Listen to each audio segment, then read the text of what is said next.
മൗലദ്ദവീലാം നൂറ് മഷ്ഹൂറിലെങ്കും പേര് മമ്പുറം സയ്യിദ് അലവി വലിയുള്ളാവേ റളിയല്ലാവേ. മൗലദ്ദവീലാം നൂറ് മഷ്ഹൂറിലെങ്കും പേര് മമ്പുറം സയ്യിദ് അലവി വലിയുള്ളാവേ റളിയല്ലാവേ.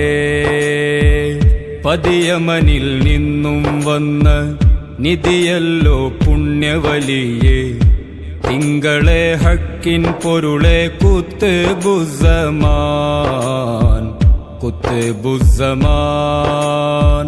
മൗലദ്ദവീലാം നൂറ് മഷ്ഹൂറിലെങ്കും പേര് മമ്പുറം സയ്യിദ് അലവി വലിയുള്ളാവേ.